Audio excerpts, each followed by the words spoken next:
मिश्रा जी के यहाँ पहला लड़का हुआ तो पत्नी ने कहा, बच्चे को गांव के सरकारी विद्यालय में शिक्षा दिलवाते हैं। मैं सोच रही हूँ कि सरकारी विद्यालय में शिक्षा देकर उसे अच्छा नागरिक बनाऊंगी। मिश्रा जी ने पत्नी से कहा, अच्छा नागरिक बनाकर इसे भूखा मारना है क्या? मैं इसे बड़ा अफसर बनाऊंगा ताकि जिंदगी में कामयाब बने। मिश्रा जी सरकारी बैंक में मैनेजर के पद पर थे। पत्नी धार्मिक थी और इच्छा थी कि बेटा संस्कारी बने, लेकिन मिश्रा जी नहीं माने। दूसरा लड़का हुआ। पत्नी ने जिद की। मिश्रा जी इस बार भी ना माने। तीसरा लड़का हुआ। पत्नी ने फिर जिद की, लेकिन मिश्रा जी एक ही रट लगाते रहे, कहां से खाएगा, कैसे गुजारा करेगा, और इस बार भी नहीं माने। चौथा लड़का हुआ। इस बार पत्नी की जिद के आगे मिश्रा जी हार गए। अंततः उन्होंने उसे सरकारी विद्यालय में शिक्षा दीक्षा दिलवाने के लिए भेज ही दिया। अब धीरे धीरे समय का चक्र घुमा। अब वो दिन आ गया जब बच्चे अपने पैरों पे मजबूती से खड़े हो गए। पहले तीनों लड़कों ने मेहनत करके सरकारी नौकरियां हासिल कर ली। पहला डॉक्टर, दूसरा बैंक मैनेजर, तीसरा एक गवर्नमेंट कंपनी में ऑफिसर के पद पर जॉब करने लगा। एक दिन की बात है, मिश्रा जी पत्नी से बोले, अरे भाग्यवान, देखा मेरे तीनों होनहार बेटे सरकारी पदों पे लग गए ना, अच्छी कमाई भी कर रहे हैं। तीनों की जिंदगी तो अब सेट हो गई, कोई चिंता नहीं रहेगी अब इन तीनों को। लेकिन अफसोस, मेरा सबसे छोटा बेटा संस्कारी बनकर पास ही के विद्यालय में नौकरी कर गांव में ही खेती को संभाल रहा है। जितना वह 6 महीने में कमाएगा उतना मेरा एक अफसर बेटा 1 महीने में कमा लेगा। अरे भाग्यवान, तुमने अपनी मर्जी करवाकर बड़ी गलती की। तुम्हें भी आज इस पर पश्चाताप होता होगा, मुझे मालूम है, लेकिन तुम बोलती नहीं हो। पत्नी ने कहा, हम में से कोई एक गलत है और इस बात का दूध पानी का पानी हो जाना चाहिए। चलो अब हम परीक्षा ले लेते हैं चारों की, कौन गलत है कौन सही पता चल जाएगा।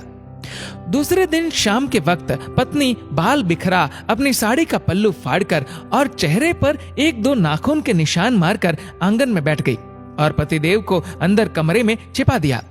बड़ा बेटा आया, पूछा, मम्मी क्या हुआ? जवाब दिया, तुम्हारे पापा ने मारा है। पहला बेटा बोला, बुढ़ा सठिया गया है क्या? कहाँ है, बुलाओ। मम्मी ने कहा, वो घर पर नहीं है, बाहर गए हैं। पहला बेटा बोला, आए तो मुझे बुला लेना, मैं कमरे में हूँ, मेरा खाना निकाल दो, मुझे भूख लगी है। ये कहकर कमरे में चला गया। दूसरा बेटा आया, पूछा तो मम्मी ने वही जवाब दिया। दूसरा बेटा बोला, क्या पगला गए हैं इस बुढ़ापे में? उनसे कहना चुपचाप अपनी बची कुची जिंदगी गुजार ले। आए तो मुझे बुला लेना, और मैं खाना खाकर आया हूँ, सोना है मुझे। अगर आए तो मुझे अभी मत जगाना, सुबह खबर लेता हूँ उनकी। ये कहकर वो भी अपने कमरे में चला गया। तीसरा बेटा आया।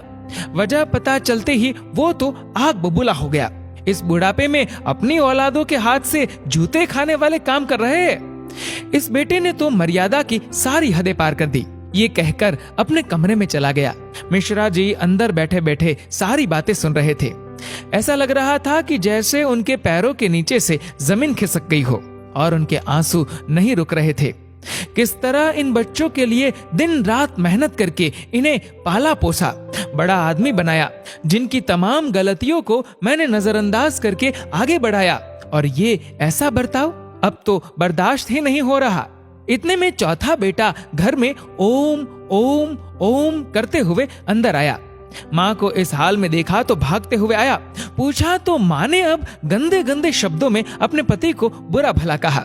तो चौथे बेटे ने माँ का हाथ पकड़कर समझाया कि माँ, आप पिताश्री की अर्धांगिनी हो, वो आपके बिना अधूरे है। अगर पिताजी ने आपको कुछ कह दिया तो क्या हुआ? मैंने पिताजी को आज तक आपसे बदतमीजी से बात करते हुए नहीं देखा। वो आपसे हमेशा प्रेम से बातें करते हैं। जिन्होंने इतनी सारी खुशियां दी, आज नाराजगी से पेश आए तो क्या हुआ?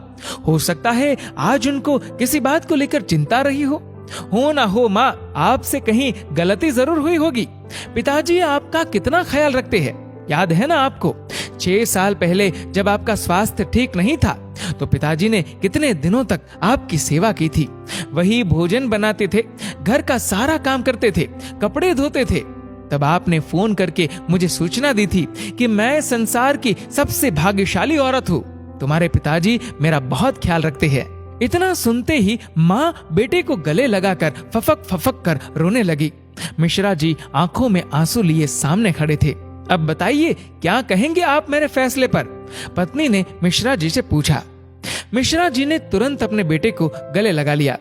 मिश्रा जी की धर्म पत्नी ने कहा, यह शिक्षा इंग्लिश मीडियम स्कूलों में नहीं दी जाती। ये शिक्षा तो परिवार के व्यवहार व संस्कारों से मिलती है।